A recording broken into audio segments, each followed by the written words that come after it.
दोस्तों, सबसे पहले तो आप सभी को और आपके परिवार वालों को हमारी तरफ से ईद 2025 की बहुत बहुत मुबारकबाद। आपका दिल करे तो आप भी कमेंट बॉक्स में हमें ईद की मुबारकबाद लिख सकते हैं। आज की इस वीडियो में हम आपको ईद 2025 चांद के हवाले से एक बहुत बड़ी खबर बताने वाले हैं। एक बहुत बड़ी खुशखबरी सुनाने वाले हैं जो अभी अभी सऊदी अरब से निकलकर सामने आ रही है, जिसको सुनकर यकीनन आप सबका दिल खुश हो जाएगा। आप सब खुशी से झूम उठोगे, क्योंकि इस वीडियो में हम आपको बताएंगे कि ईद 2025 को लेकर सऊदी अरब ने क्या बड़ा ऐलान किया है और सऊदी अरब में ईद कब मनाई जाएगी और हमारे देश भारत में ईद 2025 का चांद कब दिखाई देगा और हमारे यहाँ पर ईद का त्योहार कब मनाया जाएगा। सुनकर यकीनन आप खुश हो जाओगे और इसके साथ ही आपको ईद का खास पैगाम भी बताया गया है। इसलिए आज का यह वीडियो आप सभी के लिए बहुत खास है। आप इसको आखिर तक जरूर देखें और सबसे पहले अगर आपको ईद आने की खुशी हो रही है तो आप इस वीडियो को दिल से एक लाइक जरूर कर दें और मेहरबानी करके इसे शेयर भी कर दें ताकि और भी लोगों के पास में यह खुशखबरी पहुंच जाए। तो चलिए दोस्तों, शुरू करते हैं। दोस्तों, ईद के चांद को लेकर सऊदी अरब से एक बहुत बड़ी खबर निकलकर सामने आ रही है। सऊदी अरब की चांद कमेटी और ओलमा इकराम ने यह साफ कर दिया है कि इस बार यानी कि 2025 में 29 रोजों के बाद ही ईद का त्योहार मनाया जाएगा। इस हिसाब से देखा जाए तो सऊदी अरब में कल यानी कि 29 मार्च 2025 की शाम को ईद का चांद दिखाई देगा और 30 मार्च 2025 यानी कि इतवार के दिन ईद का त्योहार मनाया जाएगा। और जैसा कि आप सभी को मालूम है कि सऊदी, दुबई, कतर और बहरीन में चांद हमारे भारत से एक दिन पहले ही दिखाई देता है। यही वजह है कि आज सऊदी अरब में 28वां रोजा है, जबकि हमारे यहाँ भारत में 27वां रोजा है। इसलिए सऊदी अरब की चांद कमेटी ने यह साफ कर दिया है कि कल यानी कि 29 मार्च 2025 को सऊदी अरब में 29वां रोजा है। इसलिए कल शाम को 6:25 पर इंशाअल्लाह सऊदी अरब में ईद का चांद नजर आने की पूरी उम्मीद है। और फिर परसों यानी कि 30 मार्च 2025 इतवार के दिन सऊदी अरब में ईद की नमाज पढ़ी जाएगी। अब इसके साथ ही हम आपको यह भी बता दें कि हमारे यहाँ भारत में एक मौलाना है जिनका नाम है मौलाना समीरुद्दीन कासमी, जो माहिर फल्कियात है। इनको चांद को लेकर बहुत जानकारी हासिल है, जैसे कि चांद की जो उम्र होती है, चांद कब नजर आता है, इसको लेकर इनको बहुत ज्यादा मालूमात हासिल है। तो इन्होंने भी यह साफ कर दिया है कि इस बार हमारे यहाँ भारत, पाकिस्तान और बांग्लादेश जैसे देशों में 29 रोजे होंगे, यानी कि हमारी यहाँ पर 29 रोजों के बाद ही ईद का त्योहार मनाया जाएगा। तो दोस्तों, इस हिसाब से देखा जाए तो हमारे यहाँ भारत, पाकिस्तान, बांग्लादेश और नेपाल जैसे देशों में 30 मार्च 2025 इतवार के दिन ईद का चांद नजर आएगा, यानी कि 30 मार्च को चांद रात होगी और फिर 31 मार्च 2025 पीर के दिन ईद की नमाज पढ़ी जाएगी। मगर इसके साथ ही हम आपको यह भी बता दें कि इसके साथ ही सऊदी अरब की चांद कमेटी ने यह भी साफ किया है कि चांद का दिखाई देना या ना देना यह सब अल्लाह के हाथ में है। अगर किसी वजह से कल यानी कि 29 मार्च 2025 की शाम को ईद का चांद नजर नहीं आता है तो फिर परसों शाम को यानी कि 30 मार्च को ईद का चांद दिखाई देगा और इसके बाद 31 मार्च 2025 पीर के दिन सऊदी अरब में ईद का त्योहार मनाया जाएगा। और दोस्तों, इस खबर को देखते हुए दिल्ली के शाही इमाम ने भी यह साफ कर दिया है कि अगर कल शाम को सऊदी अरब में ईद का चांद दिखाई दे देता है और अगर सऊदी अरब में 30 मार्च 2025 को ईद की नमाज हो जाती है तो फिर 30 मार्च 2025 को हमारे यहाँ पर भी ईद का चांद दिखाई दे देगा और फिर 31 मार्च 2025 को 2025 यानी कि पीर के दिन हमारे यहाँ पर भी ईद की नमाज पढ़ी जाएगी।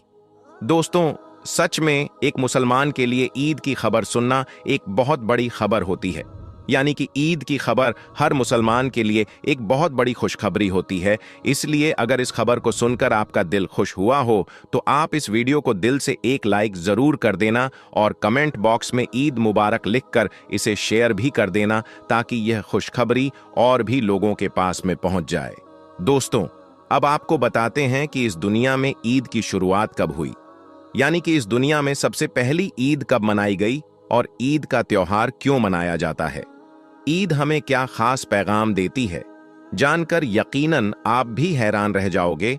इसलिए आप इस वीडियो को बगैर स्किप किए आखिर तक गौर से आप इसे जरूर देखना।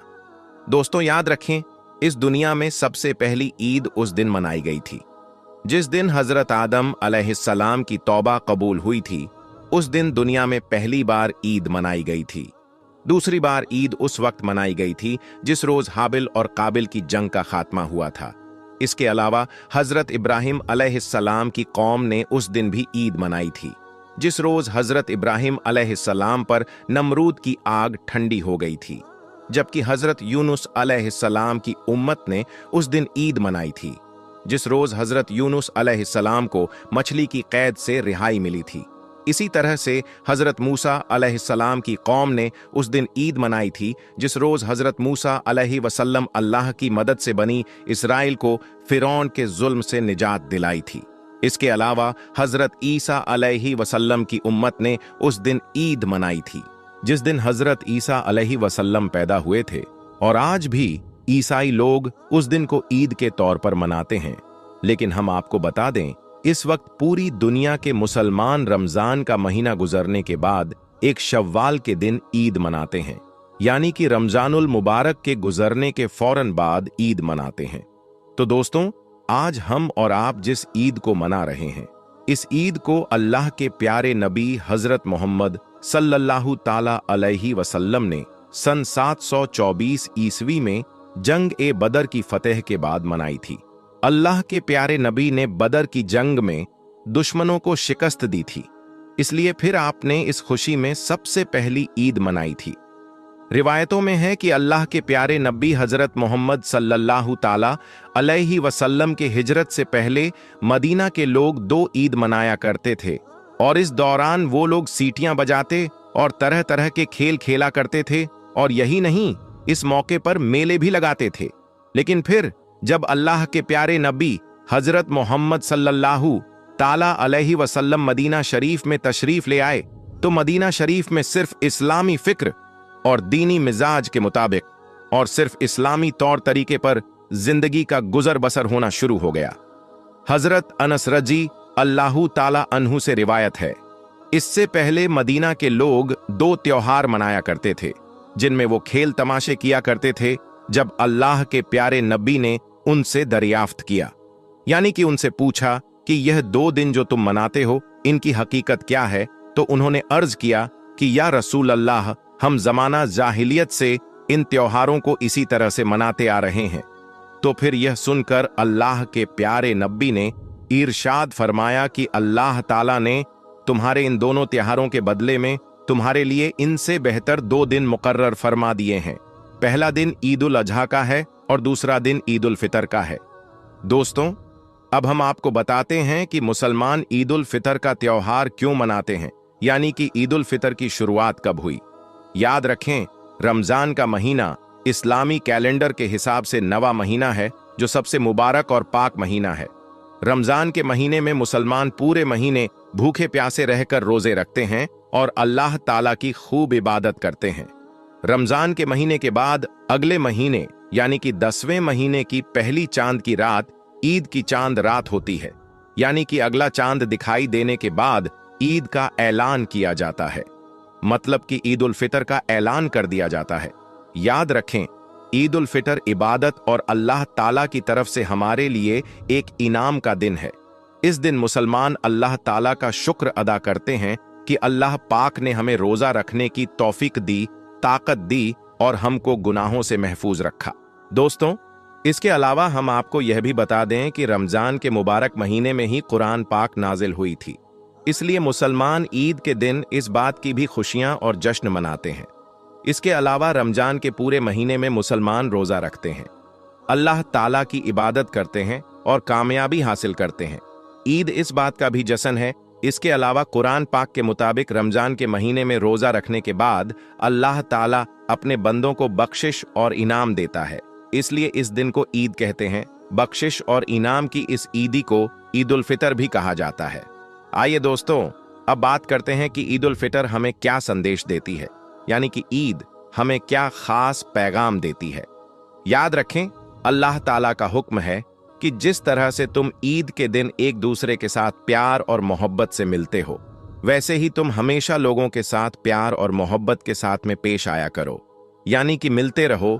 इसके अलावा ईद के दिन का एक खास पैगाम यह भी है कि ईद के दिन गरीबों की खूब मदद भी करो। दोस्तों, वीडियो अच्छा लगा हो तो आप इसे दिल से एक लाइक जरूर कर देना और मेहरबानी करके इसे शेयर भी कर देना, ताकि ईद से पहले पहले यह वीडियो और भी लोगों के पास में पहुंच जाए। दोस्तों, आज की हमारी ये वीडियो तमाम मुसलमानों के लिए बहुत ही ज्यादा खास है, खास तौर पर उन लोगों के लिए जो ईद की खरीदारी में लगे हुए हैं, शॉपिंग में लगे हुए हैं। दोस्तों, इस वीडियो में हम आपको एक मुसलमान बहन का एक ऐसा सच्चा वाकया बताने वाले हैं जिसको सुनकर आप सभी हैरान रह जाएंगे और आप ईद की खरीदारी करना भूल जाओगे। ये वीडियो औरतों के लिए बहुत खास है।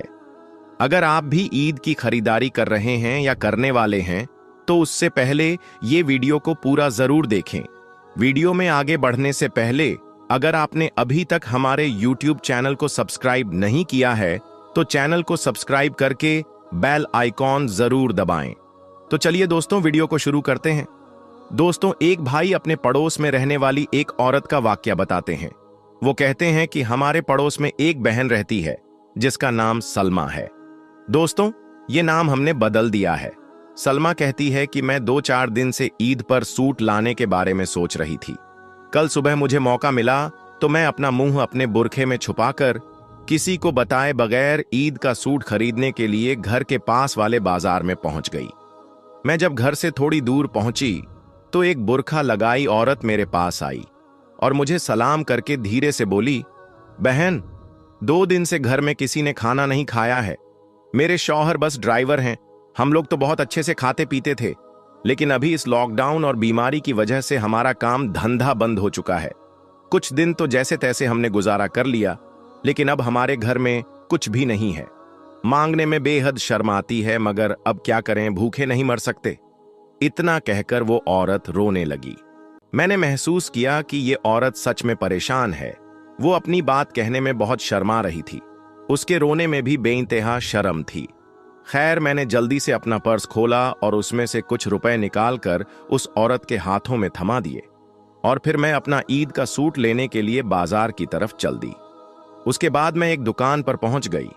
जिस दुकान पर मैं गई थी तो उस दुकान का मालिक अपने पास वाले दुकानदार से बातें करने में मशगूल था। मैंने दुकान में रहने वाले लड़के को सूट दिखाने को कहा। वो लड़का मुझे सूट पर सूट निकालकर दिखा रहा था। मेरे कानों में इन दुकानदारों की आवाज पड़ी तो मैं कांप कर रह गई।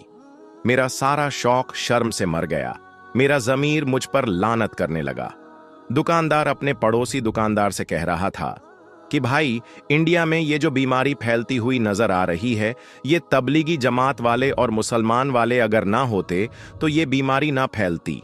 इन्होंने ही इस बीमारी को फैलाया है। देखा नहीं है कि टीवी पर किस तरह से दिखा रहे हैं, ये जमात वाले और मुसलमान कैसे घूम घूम कर पूरे भारत में ये बीमारी फैला रही है। ये बातें सुनकर मेरे दिलो दिमाग पर तूफान सा उठने लगा।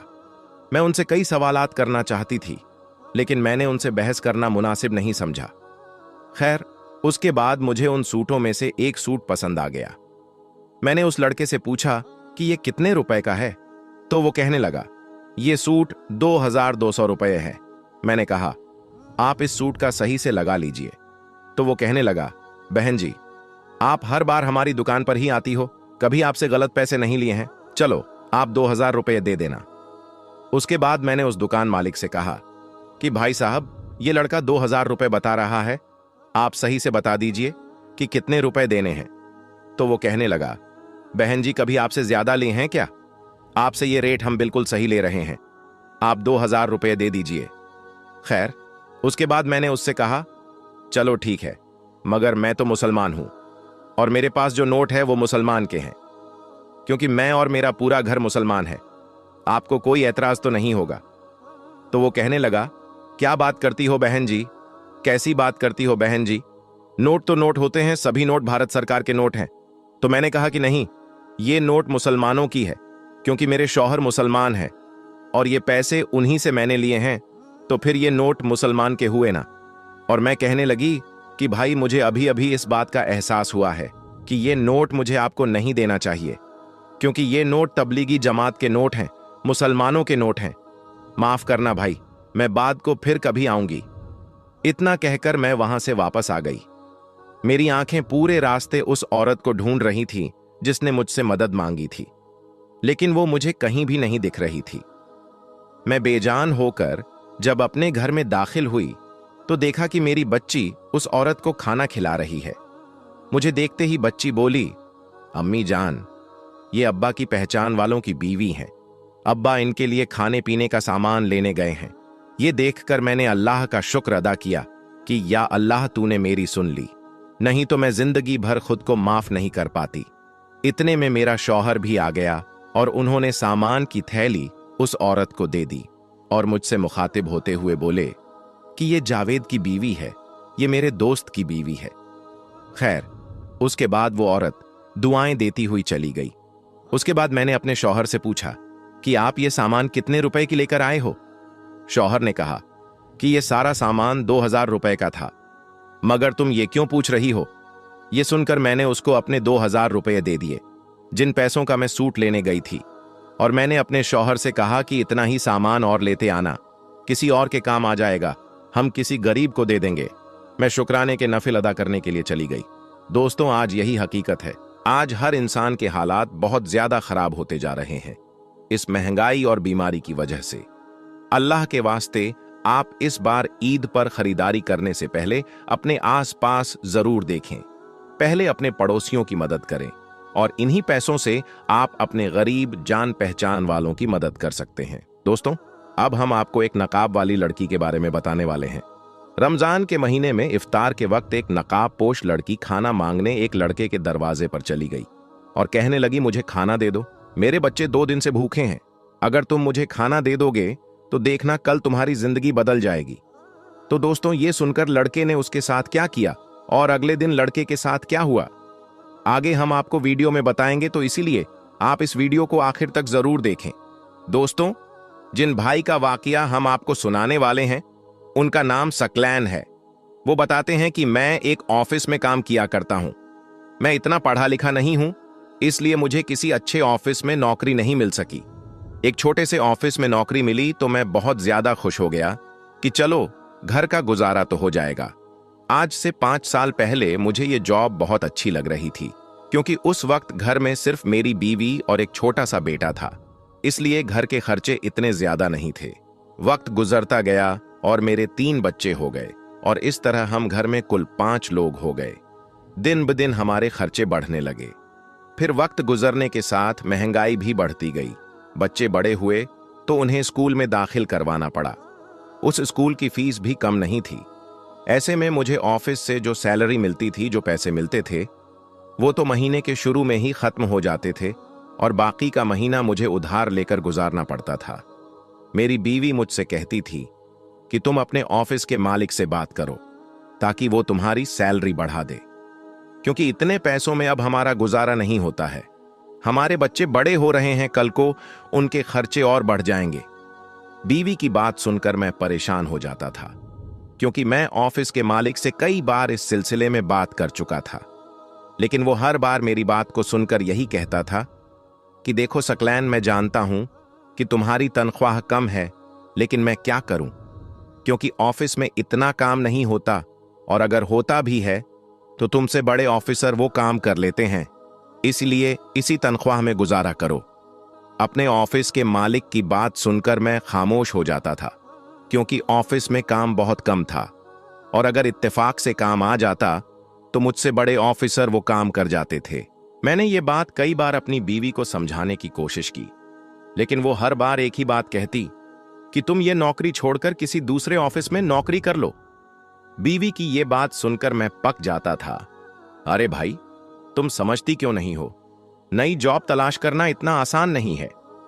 ये सुनकर मेरी बीवी भी गुस्से में आ जाती और कहती, पिछले कई सालों से तुम इसी तनख्वाह पर काम कर रहे हो और तुम्हारे ऑफिस का मालिक तुम्हें इसी तनख्वाह पर काम दे रहा है। मुझे तो लगता है तुम्हारे ऑफिस के मालिक की नीयत में खोट है, वो तुम्हारी तनख्वाह बढ़ाना ही नहीं चाहता। लेकिन मैं तुम्हें बता दूं कि मैं इस तनख्वाह में गुजारा नहीं कर सकती। सकलैन कहता है कि बीवी की धमकी सुनकर मैं घर से बाहर निकल आता और सोचता कि शायद मेरी बीवी की बात ठीक है, लेकिन अगर मेरे ऑफिस के मालिक की नीयत खराब है तो मैं क्या कर सकता हूं?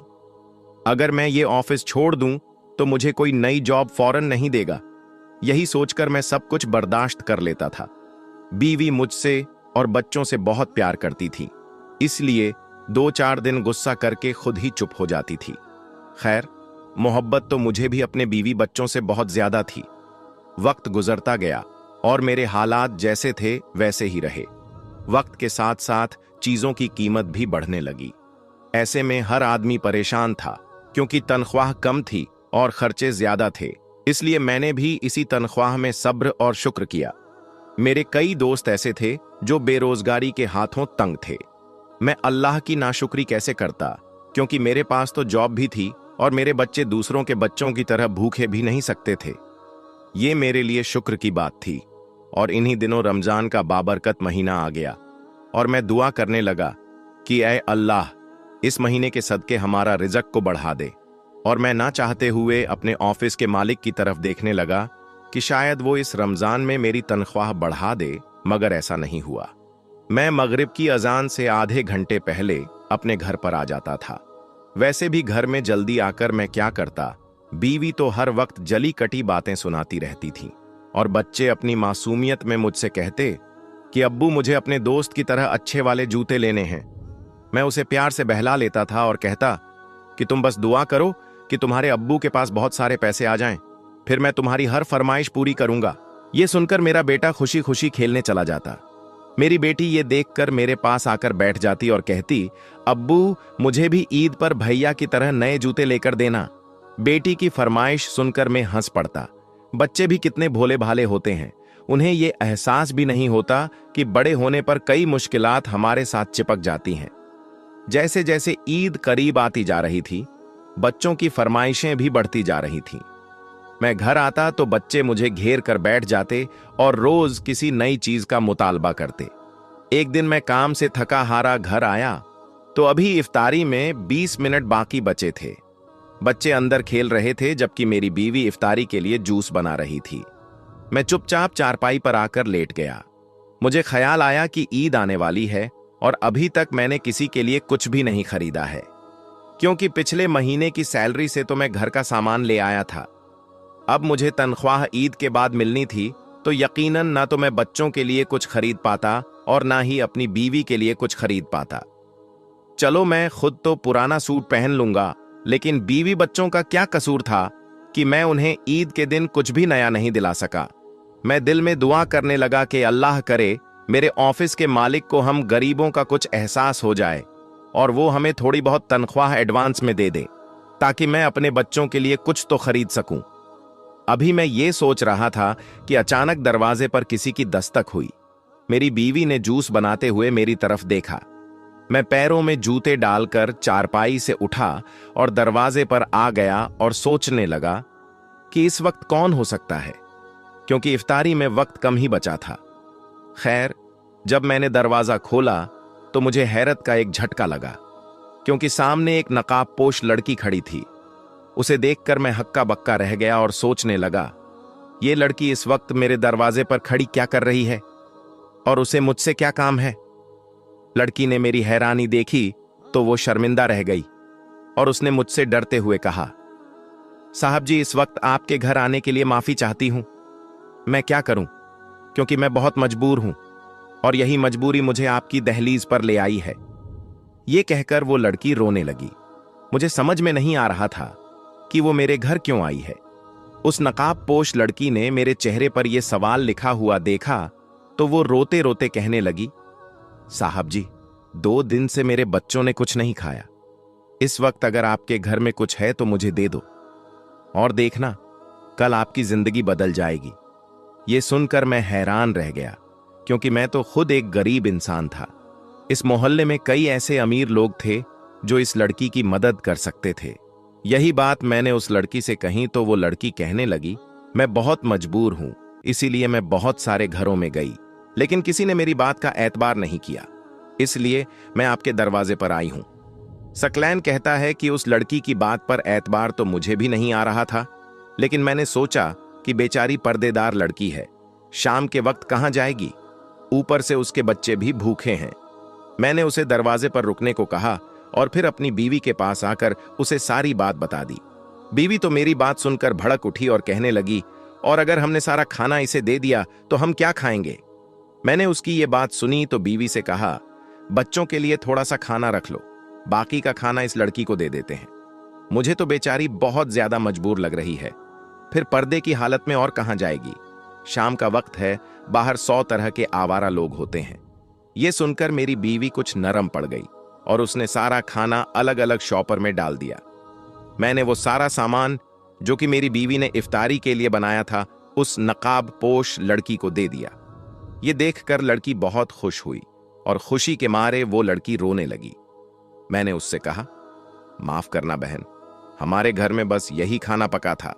मैं भी कोई अमीर आदमी नहीं हूं, गरीब बंदा हूं और मामूली सी तनख्वाह में हम 5 लोग बड़ी मुश्किल से गुजारा कर रहे हैं। तुम बस हमारे लिए दुआ कर देना। ये सुनकर वो मुझे दुआएं देती हुई चली गई और मैं वापस आकर चारपाई पर बैठ गया और सोचने लगा कि इस दुनिया में कैसे कैसे मजबूर लोग हैं जो अपनी मजबूरी की खातिर किसी के आगे हाथ फैलाने पर मजबूर हो जाते हैं। ये भी अल्लाह का शुक्र था कि मेरे पास जॉब थी और इससे मिलने वाली तनख्वाह से मेरा गुजारा अच्छा चल रहा था, वरना मैं या मेरे बीवी बच्चे भी भूख से तंग आकर किसी ना किसी के आगे हाथ फैलाने पर मजबूर हो जाते। मैं उस वक्त इसी सोच में गुम था कि मेरी बीवी ने मुझे हिलाया और कहा, मैंने बच्चों को खाना खिला दिया है, उन्होंने बहुत कम खाना खाया है, इसलिए थोड़ा सा सालन और रोटी बची हुई है, आओ मिलकर उसी से इफ्तारी कर लेते हैं। ये सुनकर मैंने हाथ धोए और बावर्ची खाने में आकर दस्तरख्वान पर बैठ गया। उस शाम मैंने और मेरी बीवी ने बचा हुआ खाना मिलजुल कर खा लिया। मैंने खाना खाने के बाद अल्लाह का शुक्र अदा किया कि अल्लाह ने हमें किसी के आगे हाथ फैलाने से बचा लिया। रात हुई तो मैं इस बात को भूल गया और नमाज पढ़कर लेट गया, और अगले दिन जब मैं सहरी के लिए उठा तो मैं ये देखकर हैरान रह गया कि वाकई में हमारा दस्तरख्वान खाने से सजा हुआ था। ये देखकर मुझे हैरानी हुई और मैंने बीवी की तरफ देखा तो वो मेरी तरफ देखकर मुस्कुराने लगी और कहने लगी कि आपके ऑफिस का एक बंदा देकर गया है और उसने कहा कि ये ऑफिस के मालिक की तरफ से है और आज शाम को इफ्तारी भी ऑफिस की तरफ से होगी। ये देखकर मैं हक्का बक्का रह गया। मेरे ऑफिस के कंजूस मालिक को रातों रात ये क्या हो गया था। खैर, ये तो मुझे ऑफिस जाकर ही पता चलना था कि मेरे ऑफिस का मालिक मुझ पर इतना मेहरबान क्यों हो रहा है। उस दिन मैंने खूब पेट भरकर खाना खाया और नमाज पढ़कर अल्लाह से दुआ कि या अल्लाह इसी तरह मेरी तनख्वाह भी बढ़ जाए और मैं अपने बच्चों की हर फरमाइश पूरी कर सकूं। उस दिन मैं ऑफिस में गया तो मुझे वहां का माहौल थोड़ा बदला हुआ सा लग रहा था। मैंने ये बात किसी से नहीं की और मैं सीधा ऑफिस के मालिक के कमरे में चला गया ताकि सुबह वाली सहरी के लिए उसका शुक्रिया अदा कर सकूं। मगर ये देखकर मेरी आंखें फटी की फटी रह गईं, क्योंकि सामने कुर्सी पर एक लड़की बैठी हुई थी। उसने मुझे अंदर आते हुए देखा तो मुस्कुराकर कहने लगी, आपको उस खाने के लिए शुक्रिया अदा करने की कोई जरूरत नहीं है सकलैन साहब, क्योंकि ये तो हमारा फर्ज था। ये बात सुनकर मैं उलझ गया। उसने मेरी उलझन देखी तो वो कहने लगी, ये मेरे वालिद का ऑफिस है और उनके इंतकाल के बाद मैंने इसे अपने वालिद के दोस्त के हवाले कर दिया था, लेकिन दिन ब दिन मुझे वालिद के दोस्त की शिकायतें आने लगीं कि ये वर्कर के साथ बहुत बुरा सलूक करते हैं और उनकी तनख्वाह कई सालों से रोक रखी है। बस यही देखने के लिए मैं यहां आई और काम करने वाले वर्कर से रूप बदल कर मिली ताकि उन्हें शक ना हो। ये सुनकर मैं हैरानो परेशान रह गया। उस लड़की ने मुझे बताया कि मैं वही नकाब पोश लड़की हूं जो आपके घर आई थी ताकि आपको आजमा सकूं। ये कहकर उसने एक लिफाफा मेरी तरफ बढ़ाया और कहा कि आप इस ऑफिस के पुराने ईमानदार और काबिल वर्कर हैं, इसलिए सबसे पहले मैंने आपकी तनख्वाह बढ़ा दी है। ये सुनकर जल्दी से मैंने उसके हाथ से लिफाफा ले लिया और खुशी खुशी अपने घर आ गया। बिल आखिर मेरी वर्षों की मेहनत रंग ले आई। सुभान अल्लाह। दोस्तों, हमें भी चाहिए कि हम भी रोजेदारों की, मुसलमानों की मदद करें। अल्लाह पाक हमें इसका अजर जरूर देगा। तो दोस्तों, आज की इस वीडियो में बस इतना ही। हम मिलेंगे आपको अगली वीडियो में। तब तक के लिए अल्लाह हाफिज।